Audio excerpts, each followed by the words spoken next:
যেই কথা সেই কাজ। ছাত্রী তো জ্বর উঠে পড়েছে। ইস, মহিমা কালকে পরীক্ষা, উঠো। হাই হাই, এত জ্বর। আল্লাহ তুমি রহমত করো।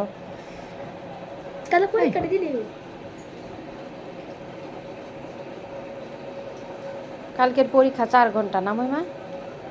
5 ঘন্টা।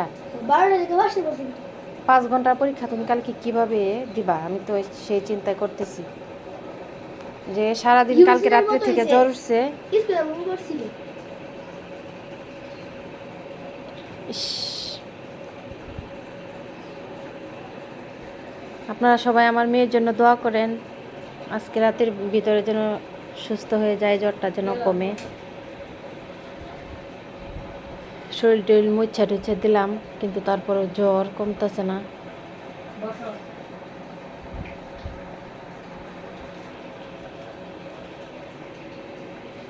মহিমা একটু উঠার চেষ্টা করো। মহিমা একটু উঠো, উঠো, দেখো কেমন লাগে। মাথা ব্যথা, প্রচণ্ড মাথা ব্যথা। উঠো। ইস।